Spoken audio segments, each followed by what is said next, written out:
এই ফতুয়াগুলাকে দেয় মৌলভী সাহেব জানে না 4 দিন না 40-এর মধ্যে যে কোরআন খতম করা হয়, যে খতমে তালিল করা হয় এবং লা ইলাহা ইল্লা আনতা সুবহানাকা ইন্নী কুনতু মিনাজ জালিমিন বলে খতম করা হয়, কুল খতম করা হয়, এটার মাধ্যমে দোয়া করা হয় আল্লাহ এই খতমের উসিলায় আপনি তার মারে আর বাপরে মাফ করে দেন।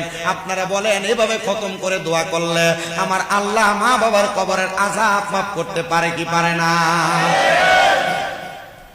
এরা ফতোয়া দিচ্ছে 4 দিনের খানা করানো যায়, 40-এর খানা করানো যায়। খবর লয়ে দেখেন 4 দিন না 40 এটার দাওয়াত দিলে এটা কাতারাইয়া বইয়া থাকে, কিন্তু এটা মানুষের খাওয়াইতে চান, এটা কিপটা নাম্বার 1।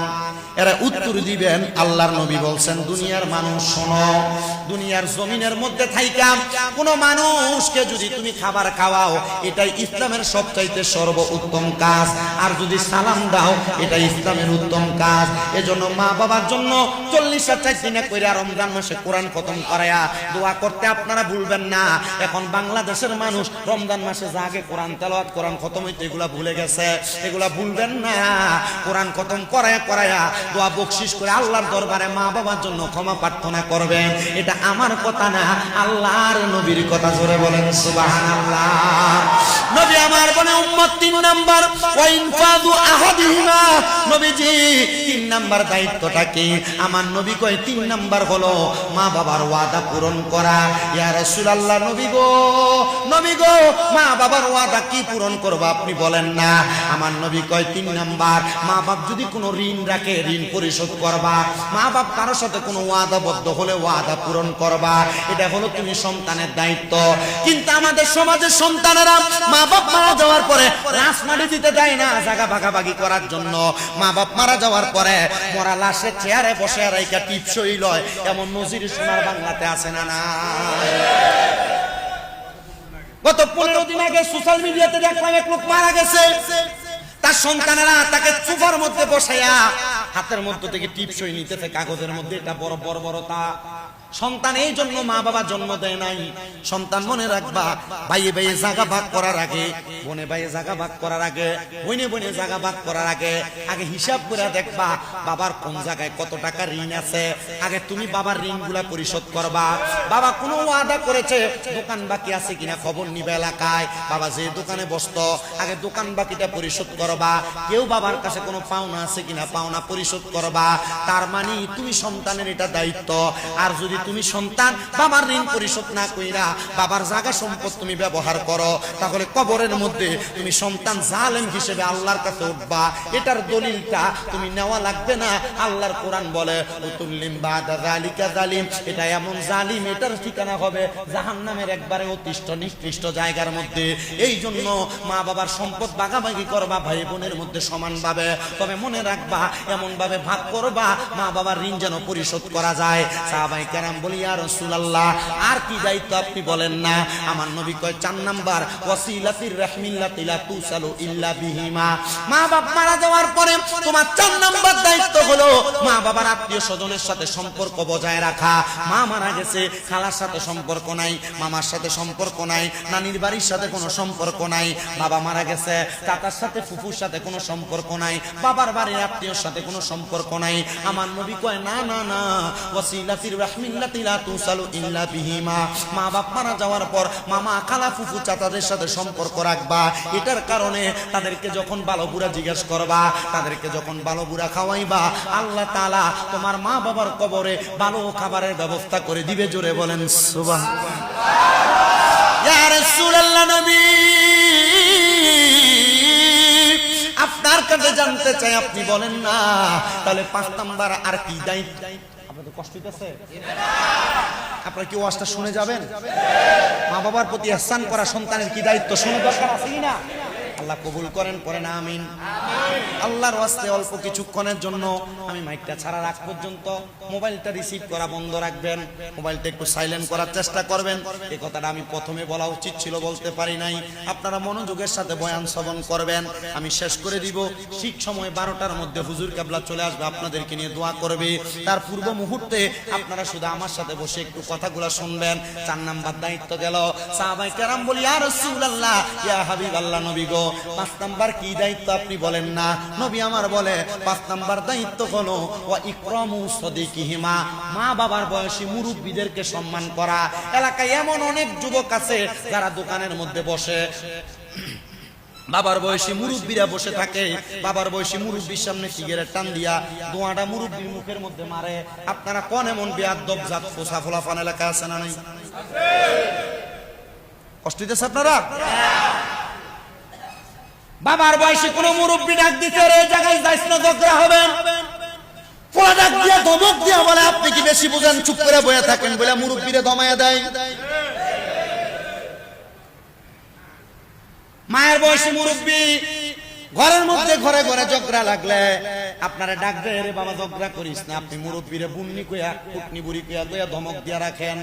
না না না, আপনি যদি আপনার বাবার বয়সী মুরব্বীদেরকে সম্মান করেন, মায়ের বয়সী মুরব্বীদেরকে সম্মান করেন, আল্লাহর নবী বলে এদেরকে সম্মান করার কারণে আল্লাহ তাআলা তোমাদেরকে জান্নাতের মধ্যে জায়গা করে দিবেন তো দিবেন। এবং তোমার মা বাবা কবরে থাকলে মা বাবার কবরের মধ্যে এদেরকে সম্মান করার বরকতে তোমার মা বাপরে সম্মান করবে। কোন সুবহানাল্লাহ, আল্লাহুম্মা সাল্লি আলা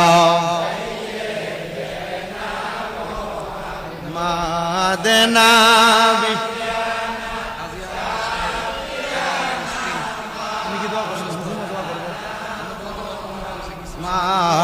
মাদাল্লাহ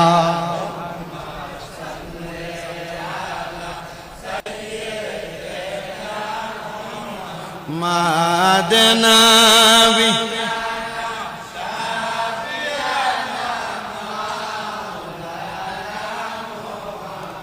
তাহলে আমরা হাদিস শরীফ থেকে 5টা জিনিস শিখলাম। মা বাবা মারা যাওয়ার পরে সন্তানের 5টা দায়িত্ব। 1 নাম্বার দোয়া করা, 2 নাম্বার ক্ষমা প্রার্থনা করা, 3 নাম্বার মা বাবার ওয়াদা ঋণ পরিশোধ করা, 4 নাম্বার মা বাবার আত্মীয়দের সাথে সম্পর্ক ঠিক রাখা, আর 5 নাম্বার মা বাবার বয়সী মুরব্বীদেরকে সম্মান করা। এটা করলে কেমন লাভ একটু শুনো। হযরত রুসাইফা নামক আল্লাহ তাআলার একজন খাস বান্দা ছিল, যার বাড়ি ছিল ইরাকে। কোথায়? যার বাড়ি ছিল ইরাকে। হযরত রুসাইফা বলে আমার বয়স 7 বছর, আমার আব্বা জানের বড় স্বপ্ন ছিল আমি রুসাইফা আল্লাহ তাআলার কোরআন শরীফ মুখস্থ করব, মানে কোরআনে হাফেজ হব। রুসাইফা বলে আমার মা আমার বয়স যখন 6 বছর আমারে দিয়ে দিলেন মাদ্রাসার মধ্যে। আমি মাদ্রাসার মধ্যে পড়ি, কোরআন কারীম মুখস্থ করি। আমি রুসাইফার আব্বা জান আমি মাদ্রাসায় ভর্তি হওয়ার পর ইন্তেকাল করেছি। হযরত রুসাইফা বলে আমার আব্বা জান ইন্তেকাল করার পরে আমার আব্বা জানের কথা আমি ভুলে গেলাম আস্তে আস্তে। 3 বছরের বয়সে আমার আব্বা মারা গেছেন, আমার 7 বছর বয়সে যখন আমার আব্বা মারা গেলেন আমি 3 বছরের মধ্যে কোরআনুল কারীম মুখস্থ করলাম, আমি হাফেজে কোরআন হয়ে গেলাম। হযরত রুসাইফা বলে জগতের মানুষ কোরআনে হাফেজ হওয়ার পর মাদ্রাসা থেকে হাফেজ সাহেবদেরকে দস্তারবন্দি মানে মাথার মধ্যে পাগড়ি পরায়া দেয়। আমারে বলেছেন আমি যেন যাওয়ার সময় আমার আব্বা জানকে নিয়ে যাই। আমি বাড়িতে চলে আসলাম, আমার মার কাছে ডাক দিয়ে বললাম মা, ও আমার আম্মা, আমার মাদ্রাসা থেকে বলেছেন কোরআনুল কারীম মুখস্থ করার কারণে আমার মাথার মধ্যে পাগড়ি পরিয়ে দিবে, আমি যেন যাওয়ার সময় আমার আব্বা জানকে নিয়ে যাই। রুসাইফা বলেন আমি তাকে দেখলাম আমার আম্মা জানের চোখ গুলা দিয়া বায়া বায়া পানি পড়তেছে। মা আল্লাহর দরবারে হাত বাড়ায় আল্লাহ আমার স্বামীর বড় স্বপ্ন ছিল গো, আমার সন্তানটা কোরআনে হাফেজ হবে গো, আমি আমার সন্তানটারে কোরআনে হাফেজ বানাইছি। আজকে যদি আমার স্বামী দেখতো আমার স্বামীর কলিজাটা বড় ঠান্ডা হইয়া যাইতো। ও আল্লাহ আমার সন্তানরে আমি কেমনে বুঝাইতাম রে রুসাইফা তোর আব্বা জান তো ইন্তেকাল করেছে। মা ডাক দিয়া কয় বাবা তোমার আব্বা জান তো কবরে, তুমি যাইয়া মাদ্রাসাতে বলবা তোমার আব্বা জান আসতে পারবে না, তোমার পাগড়ি যেন তোমারে পরাইয়া দেয়। রুসাইফা বলে পরের দিন সকালবেলা আমি মাদ্রাসায় গেলাম, মাদ্রাসার উলামায়ে কেরাম আমার মাথার মধ্যে কত সুন্দর করে পাগড়ি পরাইয়া দিছে। ওই পাগড়িটা পরানোর সাথে সাথে রে বাবা হযরত রুসাইফা একটা দৌড় দিয়া আম্মা জানের কাছে আসছে। আইতা চোখের পানি ফালাইয়া ফালাইয়া কান্দে। ও আমার আম্মা জান, আপনি জানেননি আমি মা সন্তান কেন কান্দি? বলো কান্দো কেন রে বাবা? মা আমি কান্না করার কারণ একটা গো, আমার আব্বা জান ইন্তেকাল করেছে। আজকে যখন মাদ্রাসাতে সন্তানদেরকে মাথায় পাগড়ি পরাইয়া দিতে, যাদের বাবা তাদের মাদ্রাসায় গেছে, তারা পাগড়িটা খুইলা নিয়ে তারা আব্বার মাথায় পরাইয়া দিছে। মা আমার পাগড়িটা আমার মাথায় রয়ে গেছে গো, আমার আব্বা তো কবরে, আমি আমার পাগড়িটা আমার আব্বারে পরাইয়া দিতে পারি নাই। রুসাইফার মা ডাক দিয়া কয় রে আব্বা যা রে যা, একটা সন্তান যদি তার আব্বা আম্মার কবরের সামনে যাইয়া পশ্চিমটা পিছ দিয়া আব্বা আম্মার মুখ বরাবর তাকায়া রব্বির হামহুমা কামা রব্বায়ানি সগীরা বলে দোয়া করে, ওই সন্তানের চোখের মণিকূটের মধ্যে একটা মাছির মাথা পরিমাণ পানি ছেড়ে দিয়ে কান্না করে। ওই পানিটা মাটিতে পড়ার আগে আমার আল্লাহ তাআলা তার মা বাবার জীবনের গুনাহগুলো মাফ করে দেয়। এ সন্তান যা যা যা তুই তোর আব্বার কবরের সামনে যা, আব্বার কবরের সামনে যাইয়া আব্বার জন্য কোরআন খতম করে করে দোয়া কর। সন্তান রুসাইফা বলে আমি আমার আম্মা জানের কথা শুই না, আমি সাথে সাথে আমার আব্বার কবরের সামনে গেলাম। রুসাইফা ডাক দিয়া কয় আমি আমার আব্বার কবরের সামনে যাইয়া কোরআন তেলাওয়াত করিয়া চোখের পানি বায়া বায়া পড়তেছে। এমন টাইমে আমার সামনে আল্লাহ তাআলার একজন বন্ধু যার নাম হযরতে আব্দুল্লাহ মারুফ কারকি রহমতুল্লাহ আলাই, হযরতে আব্দুল্লাহ মারুফ কারকি আয়েশা আমার মাথাটার মধ্যে হাত বুলিয়ে দিতেছে। হাত বুলিয়ে দেন ডাক দিয়া কয় এ সন্তান রুসাইফা কান্দো কেন? কান্না করার কারণটা কি? সন্তান বলে হুজুর আমার আব্বা জান দুনিয়াতে নাই, আব্বা যদি থাকতো মাথার পাগড়িটা আমি আমার আব্বারে পরাইয়া দিতাম। মা দূর থেকে ডাক দিয়া কয় এরে রুসাইফা আব্বা তো দুনিয়াতে নাই, দাও দাও আব্দুল্লাহ মারুফ কারকির মাথায় তোমার আব্বার পাগড়িটা তুমি পরাইয়া দাও। সন্তান রুসাইফা বলে কোরআন খতম কইরা আব্দুল্লাহ মারুফ রুসাইফির মাথার মধ্যে আব্দুল্লাহ মারুফ কারকির মাথায় পাগড়িটা পরাইয়া দিছি। আমি কোরআন খতম কইরা বাড়িতে চলে গেলাম। বাড়িতে যাওয়ার সাথে সাথে আমার মা আমার দইরা বুকে জড়ায় জড়ায় কান্না করে। আমি আর আমার আম্মা জান এই কান্না করতে করতে আমি আমার মায়ের কুলের মধ্যে ঘুমিয়ে গেছি। হঠাৎ করে গভীর রজনীতে আমি তাকায়া দেখলাম নুরানি পোশাকওয়ালা সাদা পোশাকওয়ালা একটা ব্যক্তি মাথার মধ্যে পাগড়ি পরা আমার সামনে হাজির হয়ে গেছে। আমি জিগাইলাম কে গো আপনি, আপনার পরিচয় কি? উনি আমারে বলতেছে এর রুসাইফা তুমি কি আমারে চিনো না? আমি হইলাম তোমার আব্বা জান, আব্বা আপনি না ইন্তেকাল করেছেন, আপনি কেমনে আমার স্বপ্নের মধ্যে হাজির হয়ে গেলেন? আব্বা ডাক দিয়া কয় রুসাইফা এ রুসাইফা তুমি সন্তান কোরআনে হাফেজ হইছো, তোমার মাথার পাগড়ি একজন আল্লাহর ওলির মাথায় পরাইয়া দিছো, আর আমার আল্লাহ তাআলা আমি আব্বারে কবরের মধ্যে সম্মানিত করছি। আজকে খাট্টার আহমদিয়া জামে মসজিদের মাহফিলে আওলাদের রাসূল পীরে কামেল আলহাজ সৈয়দ বাহাদুর শাহ মুজাদ্দিদ আল আবিদি পীর সাহেব হুজুর কেবলা আগমন করবে। হুজুর কেবলা আপনাদের মার জন্য দোয়া করবে, হুজুর কেবলা আপনাদের বাবার জন্য দোয়া করবে, হুজুর কেবলা আপনাদের বংশের মানুষের জন্য দোয়া করবে।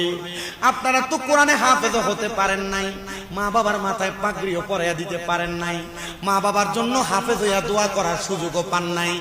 আমার আপনাদের মসজিদের খতিব সাহেব বলে দিছে মসজিদের বারান্দাটা একটু ছাদের কাজ হইতেছে, আব্বা পাগড়ি দিতে পারেন নাই, একটা সুযোগ পেয়ে গেছেন।